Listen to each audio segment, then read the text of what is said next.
Hey everyone, Joe Fox here for another episode of Retain, Grow, Thrive. Today I'm joined by the head of marketing and head of sales at Paleo Ridge, a customer of Growave's, Will Green. Will, welcome to the show. Thank you so much for coming on. Cool. Thanks for having me, Joe. Yeah, excited to be here. Absolutely, mate. And I'm excited because I feel like you have a very, very strong marketing background. I know you have your own podcast, which we'll dive into as well. But I think what I'd love to do just to kind of set the tone and kind of bring everyone up to speed about how you got to where you're at with Paleo Ridge. Do you want to give a little bit about your background, mate? Yeah, of course. Yeah. So I was originally in the music industry, and I got into marketing while I was a tour manager. So I used Oh, to wow. be a tour manager for the Ministry of Sound Oh, wow. 20 Nice. I'm years a ago. big fan. That's awesome. Yeah, it was great, a great lifestyle, and obviously in my early 20s it was pretty cool. But I started to get into marketing, so I was really interested in why, when we were touring, why all the artists and DJs were spending so much time on their marketing side. They were kind of constantly doing social media. It was in kind of early form then, but Yeah. making sure that, posters were being done for and promotions for events.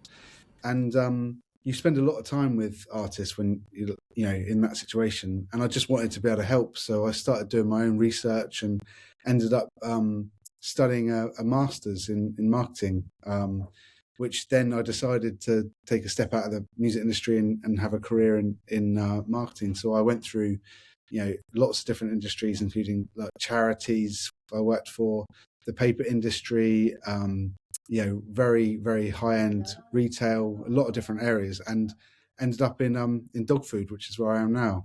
So I've worked for Paleo Ridge for 6 years. I started in digital marketing, so that's kind of my background is digital, and I'm now the director of sales and marketing. So I, yeah, I love that. That's a really cool journey, Will. And I know you're, despite the accent, I know that you're also an Aussie originally, so that's kind of cool as well. I am. Yeah, I'm West Coast, so I was born Oh, in Perth. Perth? Yeah, Yeah, fantastic. Beautiful part of the world. love it. It's funny because every time I talk to people about Australia, they all know the East Coast, they all know Brisbane, is where I'm from, and certainly know Sydney. But I'm like, you got to check out Perth. It's Yeah, beautiful, beautiful part of the world. And I can imagine that would have been a really cool time, as you said, in your, early 20s and in your 20s, touring with these incredible artists and being in that space. And to your point, I think that's really cool. You mentioned early days of social media and those sort of things and how that's translated across to digital now. yeah. Um, are there core kind of principles that you feel that you learnt by? I would assume that would have been a very like kind of growth hacking role, like you just go and go and go, experiment and figure it out. Are a lot of those principles things that you still utilize today? Yeah, and I think like part of its mindset. So touring with artists, touring with the most famous artists, they don't stop. Every Yeah, single like I remember touring with Danny Rampling, who's yeah, quite a big house DJ, and we were on the plane. He was just focused the whole time, working, working. He had his other businesses, and so he was working on all of that, and it just helped him to be able to bounce ideas off somebody. And you learn a lot, like kind of being a sounding board for these kind of things. And when people are just working for an hour on like one photo, just in Photoshop, on a plane as well, you just kind of you see that attention to detail, and that for me made me realize what sets aside like the very, very top, but artists from the not so top ones. And I took that on board and wanted that myself as well. Wanted that to take that on. But there's also like with the early days of social media, it's that connecting with the audience. So yes, it's yes. creating conversation, online presence, and these are the days before Instagram, and and obviously TikTok. So it was very early days where everyone was photoshopping all of their photos before they put them up on. I think it was mainly like Facebook and MySpace even. MySpace. Yeah, yeah, yeah. I was gonna say MySpace was a really cool one back then, and you had your top five favorite artists and all of that sort of thing. So that's Yeah, that's really cool. Really cool. Showing my age here as well. Oh, mine Um, too. Yeah. I love that, Will. And, tell me a little bit, because I know about the success that Paleo Ridge has had. I think it's fantastic. My question is, one of my dogs is in here at the moment. I have two cattle dogs, and I really hope you guys expand to the US because I think it's such a cool brand, and I love what you guys are doing. But tell me a little bit about, I know Growave has had some part of a Mm. involvement in that. But I'd love to understand, you know, what's the growth journey looked like since you came on board at Paleo Ridge. Yeah, yeah. So I joined in early 2020, which was obviously just before the COVID kind of couple of years. And Yep, what I kind of came into was an amazing product, like no doubt, just the one of the best products that you could get in the UK. So in terms of like the ethical sourcing, environmental, yep, sourcing, the quality, but it didn't actually look like it. When you looked at the website looked budget and didn't look, it didn't really scream premium to me. The packaging yes, was very, very basic. It was black and white, and so it was relying on people to have done their research to know that how good the product was. So the steps we took were to to completely revamp the website, which we completely started again. Um, yep, we did that on a platform called Craft Commerce, and yes, we yep, moved from Magento to Craft Commerce at that stage. And then we redesigned the packaging and introduced like really decent branding with clear brand positioning and adding foiling to the packaging, all those kind of things that gave people the best idea that it was a premium product. And that coupled with COVID, coupled with, because obviously then the increase in ordering online happens over yes, COVID yes, lockdowns. Plus, there was this overall movement, and I think in Australia we're quite aware of it, and it's coming into other areas, which is the kind of real food movement, um, yes, moving away from ultra processed foods to food that you could describe, is the way I like to put it, but food that has very clear organic ingredients, no synthetics, and minimal processing. So the product's frozen, and the demand just shot up and up because people got puppies in lockdown, and they're spending more time with their dogs. They can actually see the effect that the food has on their dogs, um, yes. which is where customers, a lot of customers came to us because they wanted to feed their dog the best they could feed them.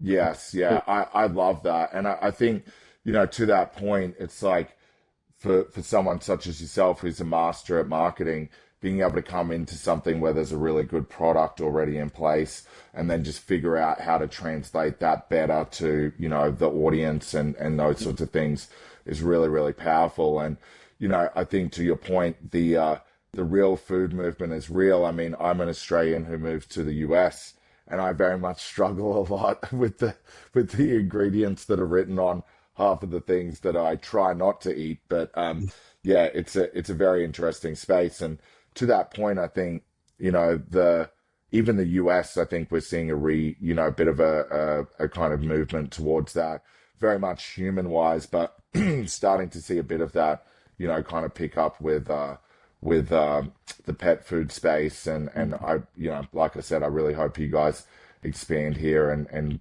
focus on this market because you'll have a very loyal customer in myself. But to that point, I'd love to understand because I think what you guys have done with Growave is really cool and really powerful. And I don't want to turn this into, a podcast that's just testimonials, but I'd love to just kind of understand from your perspective how Growave helped to with the growth journey of Paleo Ridge, and from your perspective as a marketer, how easy it was to utilize Growave to action what you wanted. Yeah, definitely. So, I mean, I think I was talking just then about when we made the move to Craft Commerce, and we were on Craft Commerce for a number of years until last year. So, it was just over about 4.5 years we were on Craft Commerce, and we Yeah, saw a huge amount of growth in that time. But the platform and the kind of tech stack didn't really keep up with what our needs at the time. Yes. So we identified the need to move platform, and we identified Shopify as the platform to go to. Um, we needed that internal flexibility and everything. So once we made that decision, it was then about, well, what are we going to do with the key areas that we have? And one of the clear key areas that we have was a really strong loyalty program that we had, but it was bespoke on Graph Commerce. So we wanted to Yes. move that into something that would work really well on Shopify. And so we really did a lot of research on what platform we would use. We looked at what our loyalty program looks like, which is a bit sometimes different to other people's, and how we were going to put that in place. And there was some, very key things that we didn't have on the old platform, like the loyalty points totals weren't feeding through properly to the CRM, so we had to do manual updates whenever we wanted to send a loyalty points email, and the lack of automation was kind of crazy when you look back now. So we looked at all these things that we wanted to do, and Growave just came out as on top as like a clear leader. And the flexibility that the platform has, you can turn various elements off and on, and we don't use, say, we don't have tiers or anything like Yep. that. Like Yep. we just, the main thing for us is to reward the customers for every order in some way, and give them something really valuable that they can use. But there's other areas that we do. Like we have a eco-friendly wall call solution.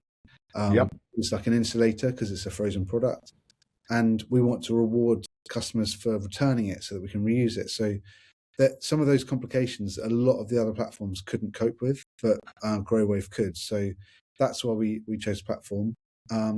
But what I would say is, when we were looking at Shopify, Growwave, and how we were going to move forwards, there were opportunities with Growwave that we hadn't even considered. So I know if you're trying to do this from scratch, an integration where if people follow you on social media or something like that to give a look, a set loyalty points for that is quite difficult. Yes. It's built in with Growwave, so that was just like, okay, tick, we've got another area we can add. And as we went on, loyalty points didn't expire on the old website, and so that obviously means you carry a huge amount of potential loyalty points that could be used at any point, which financially can be a big risk. So that, Yes. changing that was great for us as a company, because easier to manage. So there are a number of areas that Growave offered. So it was brilliant. And in launching it, it was just, you always think, okay, it's not meant to be complex, but I'm sure it will be complex at some stage, but it wasn't. So that was amazing for us.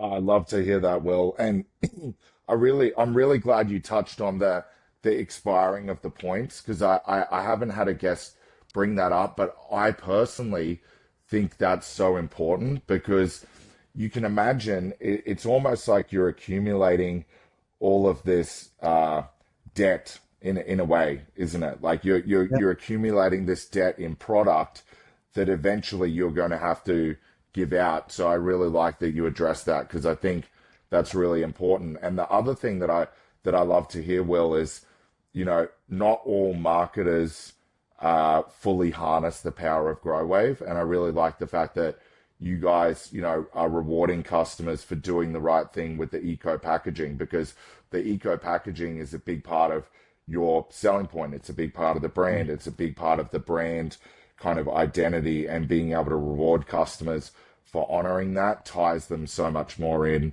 from a loyal customer perspective. So I love to hear that, Will. And what I'd love to also touch on, obviously at the moment, there's a lot of like things going on in the world. We've got, AI, we've got, crazy things happening in the Middle East, unfortunately.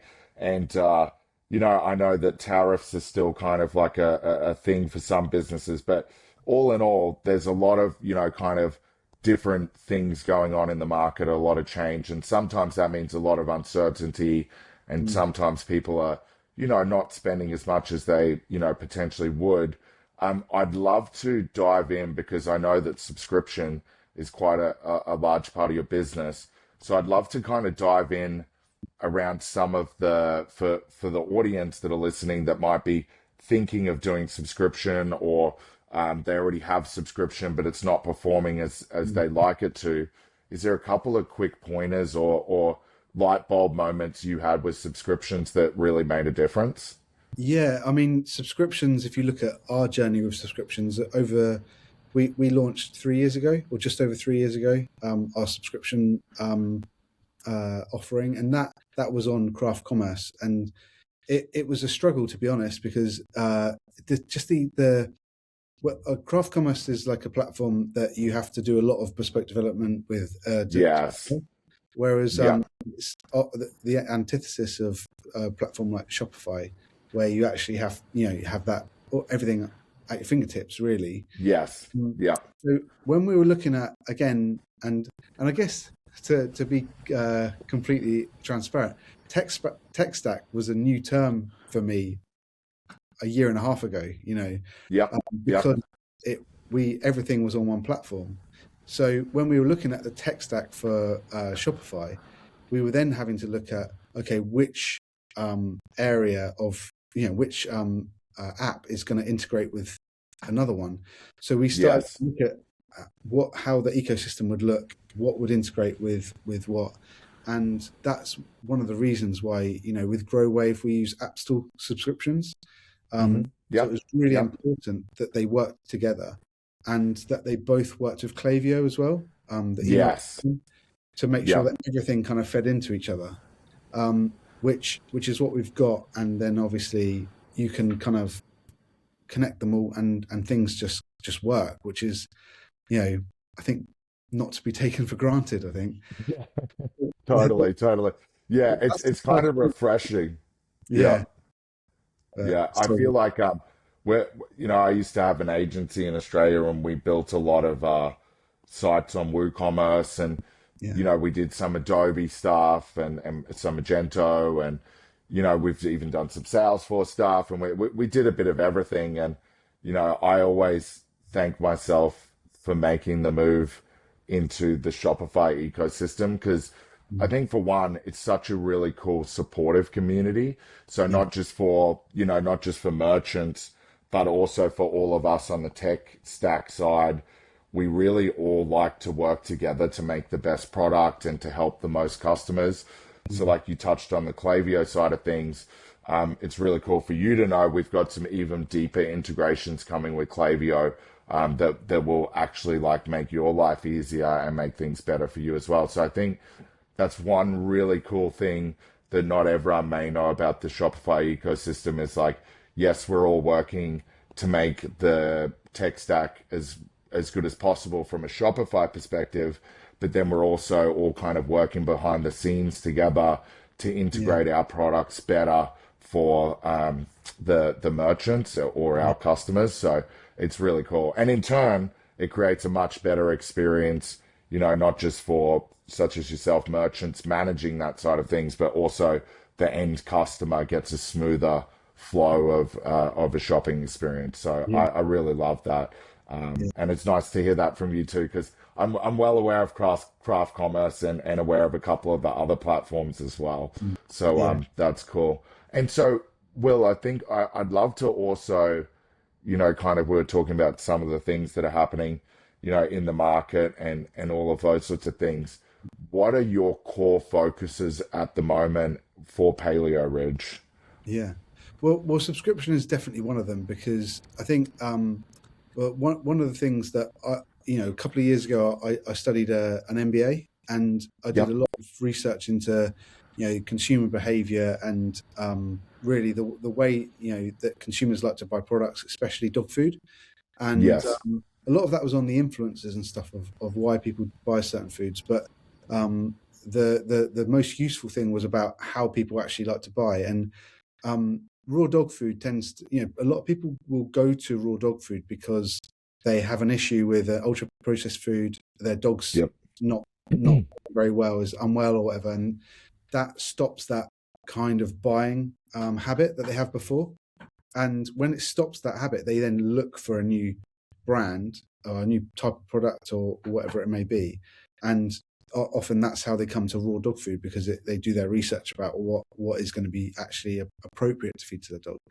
Then they come to us, and there's usually a period where they're kind of testing out if the product works, does what they think it's going to do.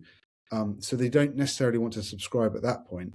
But then after trialing the product and seeing the benefits with their dog, that's where we see, a subscription happen. So what we have to be aware of, we can't just force subscriptions down people's necks, and people do Yes. that. And we made a mistake, I think, on our previous website of having the kind of subscription where you only kind of can access it one way, very late, very much like we're leading you in through the process, which is all good, but people need flexibility. And so when it came to Shopify, we have totally simplified it. You can buy as a one-off, you can subscribe easily. It's up to you. It's really, there are benefits to subscribing, but it's totally up to the user, and the journey is planned with complete flexibility, which might be a lot of work on our side, but it makes the customer journey way easier. So that kind of came from that research, from about how consumers actually like to buy a dog food product. There are lots of different things that you mentioned about, the environment we're in at the moment, and that the biggest effect that can have is price volatility, especially when it comes to the fuel surcharges that are out and about. We make a frozen product. We have to keep our products frozen here. We have to keep them frozen in transit, and there's a cost to that. Yes. There's a cost to the ingredients that we source, and there can be volatility there. But what we're really looking to do is to give people reassurance that when they subscribe, they've got they also lock the price in. Yes. So Yeah. I love that. So yeah. sorry to interrupt there, Will. So you're locking in. So if someone subscribes, they're locked into that sort of pricing for the amount of time they subscribe for, despite your internal cogs being affected by external kind of external problems. That's basically what we're working towards at the moment, because it's easy to come up with the concepts. It's then making it work is another thing. But what we're working on now, because we know how important that is. So. I think that's really generous of you. I think that's really, really cool. And I think that buys a lot of customer loyalty. I think, outside of the technology, you showing that level of care and stuff. Yeah, that's awesome. I love that. And one last thing, because we could talk forever, and I really enjoyed this conversation. It's been fantastic. But we try and keep these under 30 minutes. But Will, I know you have your own podcast. Do you want to tell us a little bit more about the podcast? I love when I have other, guests on that have podcasts as well. I really like to kind of shout those out. So would you be able to talk us through, the elevator pitch of the podcast? And I'll also make sure that the link is in the show notes for the audience to go check it out. Yeah, definitely. So the podcast is part of like a wider platform called Marketing Made Clear. And how that came about is I studied the MBA. I had all this research, and I wanted to publish it, but you can go down the typical publisher route, but I really wanted to have my own place to publish it. So I started Marketing Made Clear then, which is basically like the website has loads and loads of marketing articles, like nearly 600 marketing articles. Oh, wow. Wow. On all different sorts of things. So there's more academics stuff. There's more kind of general interest. Like some of the best performing content is me looking at how Coca-Cola and Pepsi have performed over the years, and all the rivalry, the history of it.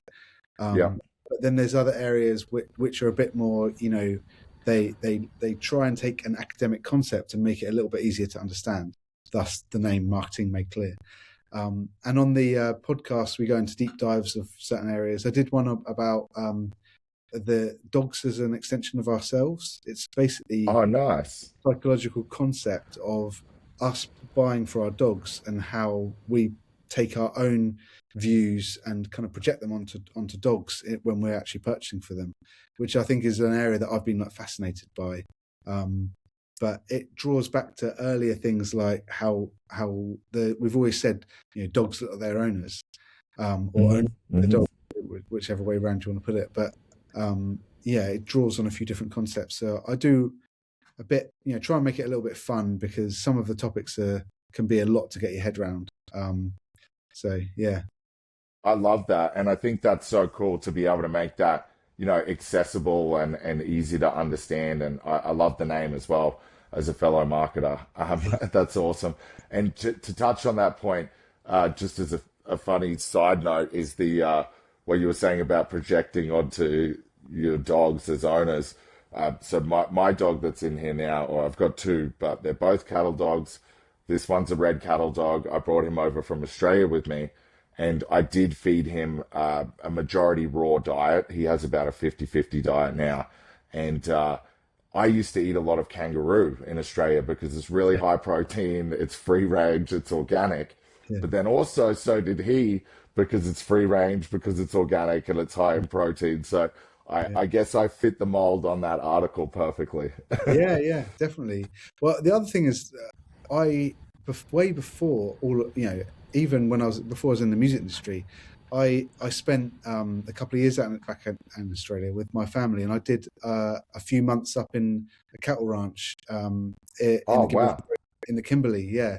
So that was my first time I ever saw raw feeding, because we were in a very, I mean, not not every listener would necessarily know what it's like out there, but there's nobody for miles, there's no shops for miles, and so the dogs are all fed a raw diet based on the meat that comes from the cattle station that you're on. So um, Yep. Yep. they're the Absolutely. best dogs you've ever seen.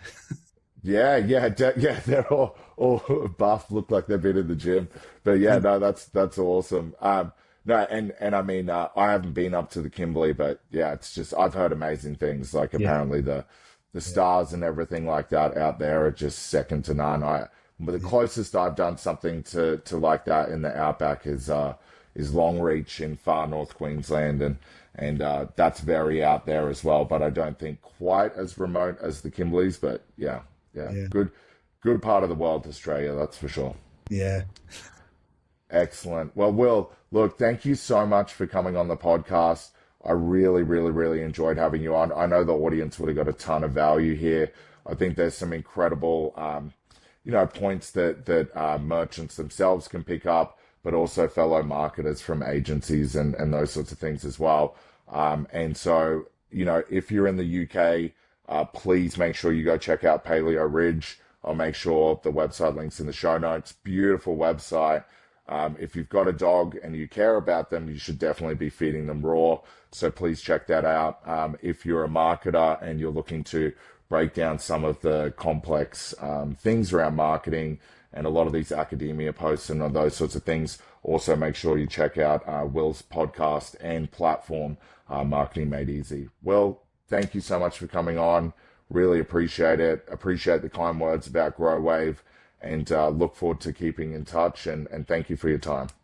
Thank you, Joe. No, it's my pleasure. Much appreciated. Thank you so much, Will. Cheers. Cheers. Thank you. Audience, thank you so much for tuning in to another episode of Retain, Grow, Thrive. All of the show notes and links we mentioned all of the links we mentioned are in the show notes below. Really, really, really good, insightful episode there with Will. It was really nice to hear him talk about Growave and how it's been able to help Paleo Ridge grow. But also there was a ton of really fascinating insights there. So please make sure that you check out Will's content as well. Thank you for tuning in to another episode of Retain, Grow, Thrive.